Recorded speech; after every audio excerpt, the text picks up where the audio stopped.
Volatility also provides some of the best companies in the world on sale. Right. Negative volatility. So it's not even bad volatility versus good volatility. It's just volatility. And volatility is what produces those returns. Uncertainty in the moment requires a premium being paid to us for the future. Welcome to the Blue Collar Millionaire Show. I am your host, Chad Hufford, and this is the podcast where we celebrate the unsung heroes of the working world.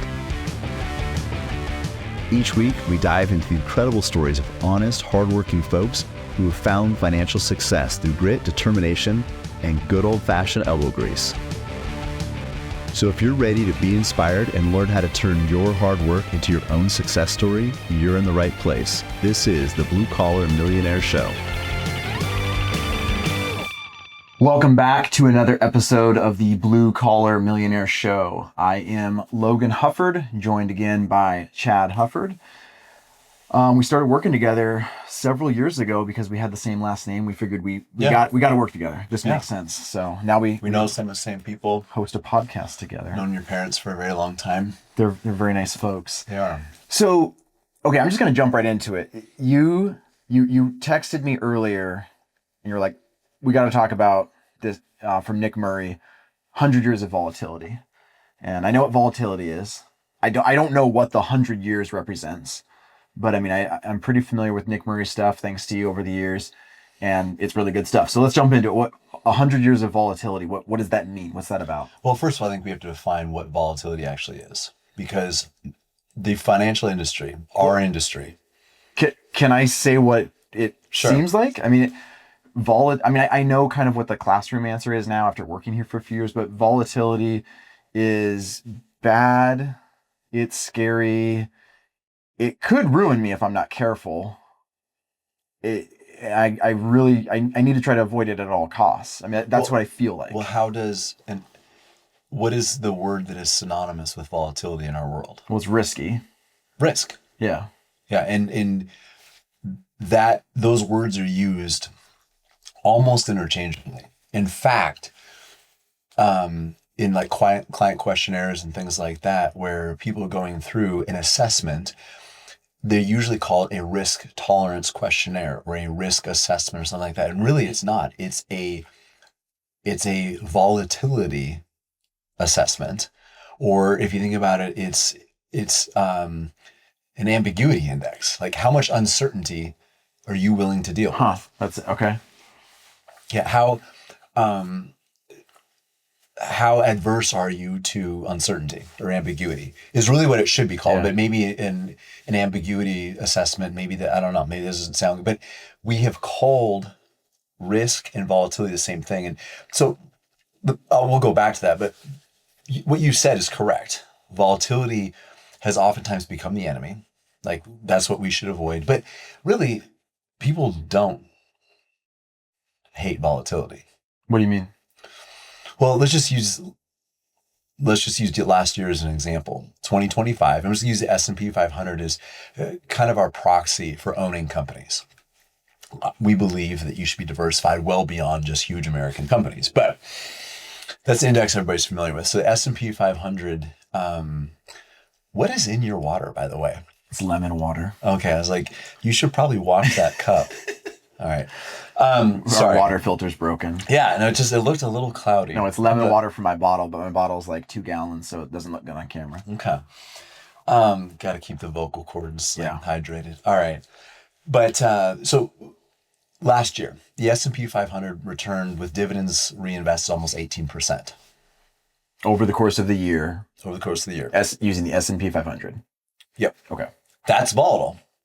When your wealth, if let's just call it 20%. Let's say your mutual funds across the board went up 20%. That's volatile. So volatility, very simply, is an abrupt change in value. So it's not necessarily down. It's not down. Okay. So people love volatility. Yeah. Like, we've gotten very few hate letters when people's accounts have gone up 25, 30% in a year. And that's happened recently. Yeah. Where people have gotten returns above 20%. But again, going back to last year, most of our clients were down 15 to 20%. in March, April time with the whole tariff tantrum. So some of those people experienced a 20% swing in both directions in the same year. Yeah. Is it bad to get a 20% return? No, it's not. But is it uncomfortable to have a swing 20% minus direction and then come all the way up? So that's what gets people, is the extremes. It's kind of like, we can look at this, and this is where the history of 100 years of volatility comes from. It's the extremes that get people's attention, right? And the extreme on the high side of things, on the positive volatility, it can make people greedy. It can make people lose their focus. It make people think like, oh, there's a shortcut here. I don't need to be diversified. There's this one index that is shooting the lights out each and every year. But it's usually on the flip side. It's on the negative side of volatility. That's what gets everybody upset and frustrated. So for the last 100 years, the S&P 500 has returned roughly 10% on average. Okay. On average, that's its yearly return. During that period, if we took a range of between 8% and 12%, so pretty decent range around that 10%, it's only happened 7 times. The individual year return fell within that 8 to 12. So even though for 100 years... It feels like it should be at least half. Should be a lot more. Yeah, exactly. So that is volatility, and that's what gets people freaked out, because it's unpredictable. That I put my money in these funds and I don't know if I'm going to get a positive 20 or negative 20 return on the year. And if I stick with it long enough, we coach people, say this will settle out. We can't not guaranteed 9%, 11%, whatever the thing is. But what we're looking for is significant long-term growth above and beyond your needs and the increase of those needs due to inflation. That's what we're trying to keep ahead of. So we need to experience some volatility. Volatility also provides some of the best companies in the world on sale. Right. Negative volatility. So it's not even bad volatility versus good volatility. It's just volatility. And volatility is what produces those returns. Uncertainty in the moment requires a premium being paid to us for the future. And just to give you a really quick example, then I want to jump back into something else we already kind of touched on, but unpack a little bit more. Is like, basically when you're investing in American companies, you have 2 choices. Do I want to own them, or do I want to loan to them? For the last 100 years, large U.S. companies have returned about 10%, like we already talked about. Loaning to those companies has returned about 6%.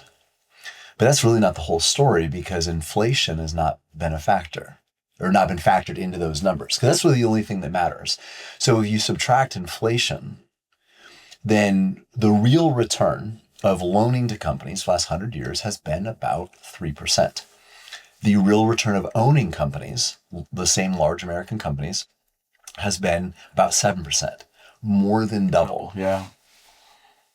So it's a huge increase, an exponential increase in the premium return to you, but the price you pay is temporary uncertainty. But again, it's the extremes that get people. And just think about it like, I don't know what the average temperature of Fairbanks is, Fairbanks, Alaska, but it'll get up to 100 during the summer. Yeah. And right now, even as we record this, it's middle of March. It's supposedly springtime somewhere. It was minus 10 below here in Anchorage. I talked to somebody this morning who was in minus 30 in Fairbanks. Yeah.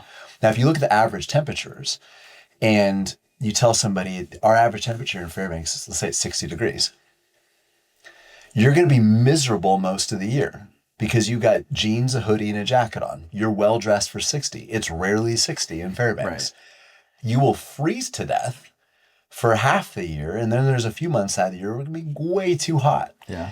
So if we prepare for average, we are not set to experience those extremes. And that's a big part of our job, is getting people to stay on track through the extremes, because volatility, it should at least be endured, but sometimes even embraced. Like I said, volatility in the negative direction allows people like you and I, regular everyday folks, to buy the best companies of the world on sale. Is there? I mean, I know you're using a metaphor, the Fairbanks, average temperature. In finances, is there preparation that one should do to prepare for volatility, or does the metaphor kind of end there? I mean, is other than just be willing to hold the course? So I think a tolerance for ambiguity is a major life skill that's underdeveloped. What do you mean by that? I mean that our world is so curated, and so much that used to be unpredictable is now predictable. People lose their minds, my wife included, when they go to Costco and there's no produce, or when the chicken nuggets are out of stock or whatever. And I get that. I almost cried when I went in on early January to Costco. That was a lie. I didn't go in. I sent my wife. And they didn't have any pumpkin pie. Right. Because that's my jam, man. And like the last year, a couple of years ago, we bought like 5 or 6 pies, put in the freezer. And, for the audience that knows me, knows I don't eat a lot of junk. But I will indulge in some pumpkin pie every now and then. Point being, to have a that's not even a food shortage. Right. That's just they didn't have the exact thing I wanted. But for much of human history, we went through periods, it was months long, where I would probably be hungry all the time. And maybe never actually having a full meal for weeks on end. Yeah. That's just one area, and we've built so much predictability into our life that I don't think we are well situated to handle uncertainty like we used to be. It wasn't that long ago where you didn't go to a job and get a paycheck. You plowed a field, you repaired tools, and you would have busy seasons, you would have famines, you would have times where, your blacksmith shop might burn down because a leak in or a busted furnace or something like that, and you could have to start from scratch. We're so insulated from that stuff now. As you know, my son has been in commercial fishing the past couple of years, and I think that's so good for him. Sorry, it's getting a long-winded way of answering your question. I guess I don't know how to build tolerance for ambiguity, but I do know that if you're curious, commercial fishing is a good way. Yeah. Because you go out there and you're cold, wet, and miserable. And some years you might make a lot of money and some years you make nothing. We have clients that might lose money certain years. You can't control the price of fish. You can't control when they come through. You can guess. You can't control how many come through. There's so many things. And I think a lot of business owners better understand this because they have to manage so many variables just to make payroll. But so many Americans now, we punch in, we punch out. We might not even punch in and punch out. We get a salary. We know regardless of how many hours I work, I'm going to make X amount of dollars. Again, there's so much certainty. And what we're asking people is to index for long-term security and give up short-term certainty. And certainty always has a price. Right. There's always a cost to certainty, and it's usually pretty high. And for us, from an investing standpoint, we need to make sure that we plan for more certainty in the future by having less predictability in the present. And there's a very few areas in life where you get to have both predictability in the future and in the present. Usually there's a sacrifice that has to be made on one end or the other. So we're asking people, plan for long-term security, accept short-term ambiguity. Yeah. What were some of the ranges of, in this report or the article from Nick Murray, I mean, some of the ranges of the most volatile years, whether up or down? Well, in the last 50 years, we've had 3 periods where the S&P 500, large U.S. stocks, large U.S. companies, the value was essentially cut in half. Okay. We've had just even during that same period,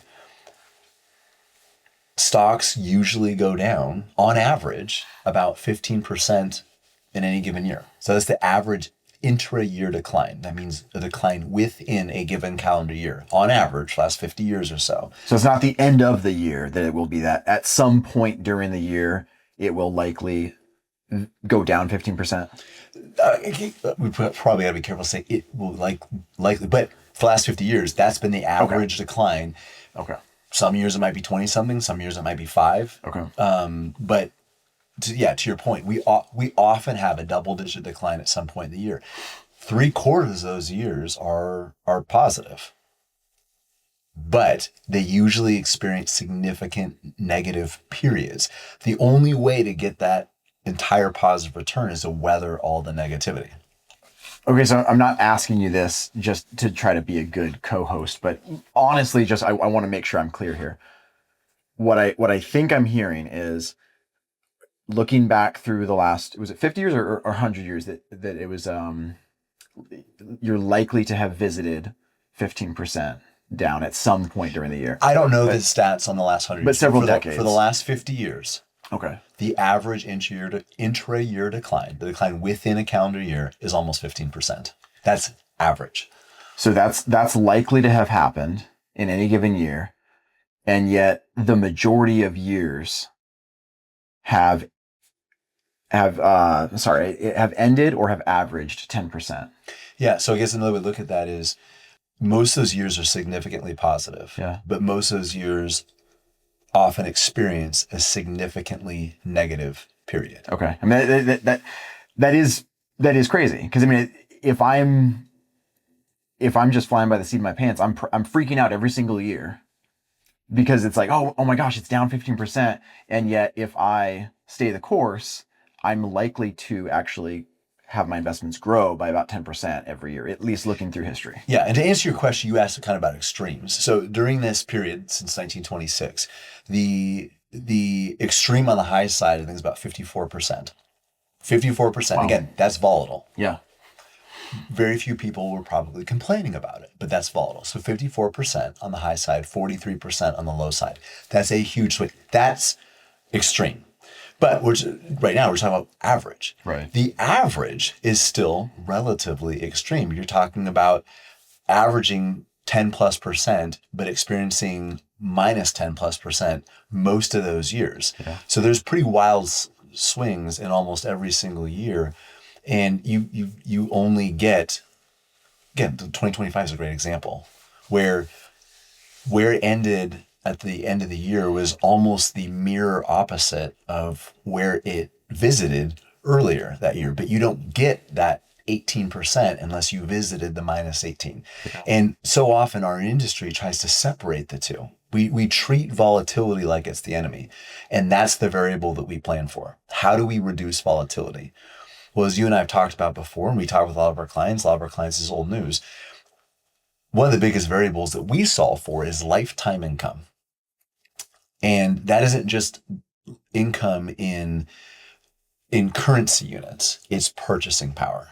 It's how much is my income worth? How much will it actually get me? Not just the day I retire, but 10, 20, 30 years after.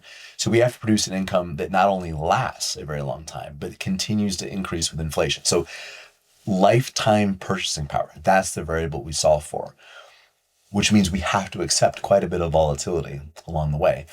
But if we're solving for volatility, how do we reduce that? How do we shrink that? We usually end up sacrificing lifetime income. Yeah. And that's a sacrifice that we can't afford to make planning for the future.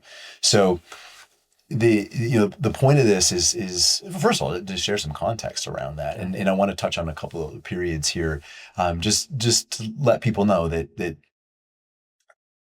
time in their investments always beats timing the investments. But to preface that with, first of all, we need to, I think, redefine what volatility is and isn't. It certainly is not bad or good. It just is. And volatility in both directions can be helpful. But whether you look at it as a necessary evil or a benefit or the wind pushing you closer towards your goals, it is something that we do have to, at worst, endure or embrace at best. I like that. And was that another year that was kind of what you were referencing earlier, as far as, I mean, the down part was very, very extreme, and yet at the end of the year it was very you were likely to be up quite a bit, right? Very significantly positive. I don't remember. So it was down in 2020, between February of 2020 and the end of March. So the S&P 500 went down 34% in 33 days.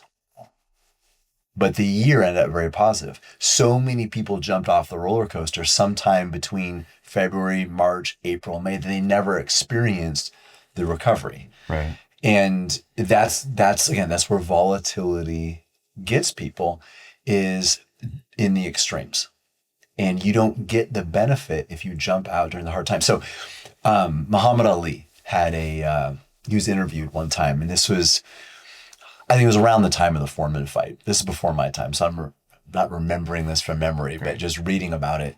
And he was not as big or as powerful as some of these other boxers, but he had phenomenal conditioning. So they're asking about his conditioning, and the interviewer asked him about his routine, and he did a ton of calisthenics, push-ups, sit-ups, pull-ups, a lot of body weight stuff.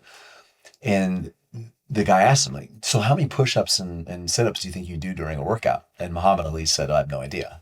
The guy's like, really? You don't count them? And he said, I don't start counting until after they've started hurting, because those are the only ones that matter.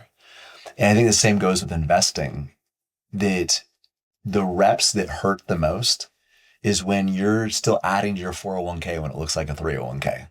When everybody else is screaming, running around like chickens with their head cut off. When the world seems like it is burning down and you are still at least staying course and hanging on to what you own, maybe even buying more of it. Now, we realize for some folks that are retired, they might not have the option to continue to buy more, but they're hanging in there while the reps really, really hurt. And in most people, switching metaphors, they get off the treadmill when it starts to hurt. They stop doing the stuff when it gets uncomfortable. And I just want to share a couple things. Yeah. So we talk in the midst of all this negative volatility and how things smooth out over time. And if you look at a mountain range from a distance, most of them look somewhat smooth. When you're actually climbing, you realize it's not. Yeah. You go up to this peak that you think is the peak and it's not, and there's this big valley you have to cross. But if you get far enough away, it actually looks pretty smooth. But when you're in the midst of it, you realize there's a lot of valleys, and there's some steep climbs. This is a lot of hard work.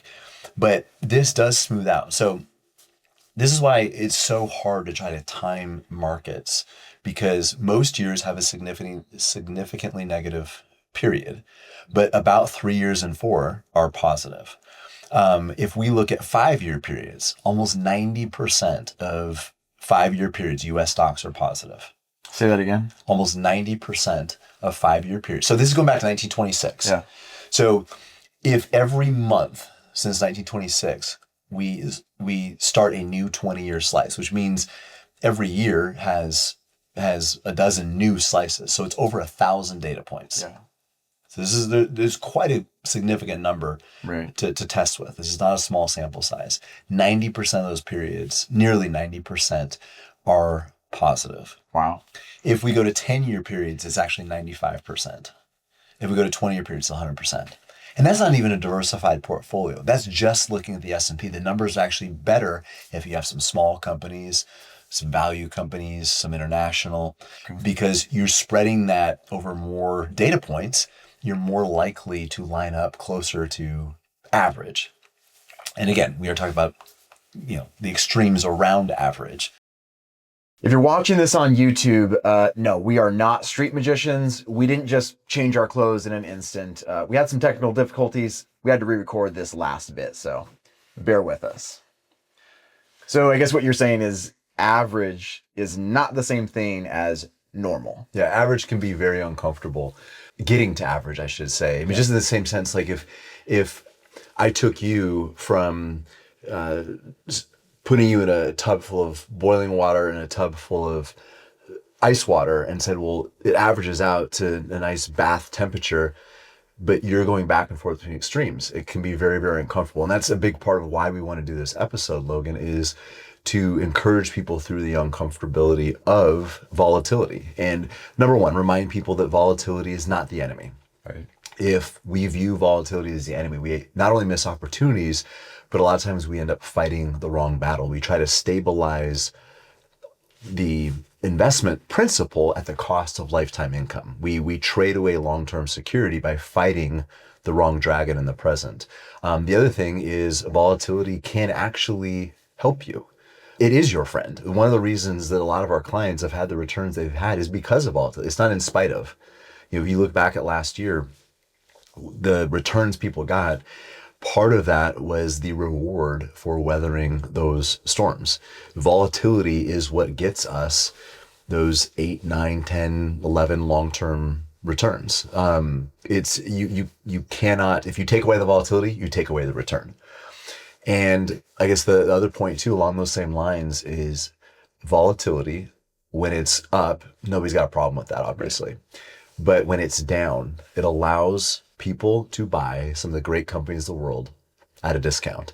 And there's a saying that says the stock market is the only store that when things go on sale, everybody's running in the other direction, but it's very true. Yeah. And a part of that is because of point one, we view volatility as the enemy. Right. When really we should view volatility as opportunity. So I guess to kind of sum up, volatility is a normal part of the investing process. For our clients, people we work with, they own companies through mutual funds, but they own real brick and mortar companies through across the globe.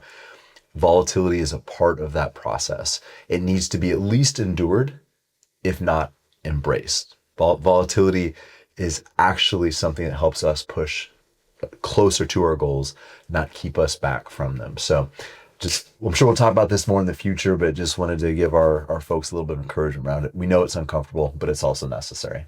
Awesome. Thanks for your time, Chad. Thanks for listening to the Blue Collar Millionaire Show. We hope this episode has been inspiring and beneficial to you. If you want help on your journey to financial freedom, reach out to us at veritasalaska.com. We'd love to sit down over a cup of coffee with you, either here in our office or virtually, and get to know you and your needs. And though this podcast is free of charge, we do ask that you please do us 2 quick favors. If you enjoyed the episode, give our pod a great rating on iTunes or whatever podcast platform you use, and also give us a follow on Instagram. We hope you have a wonderful day filled with gratitude and intentionality. God bless.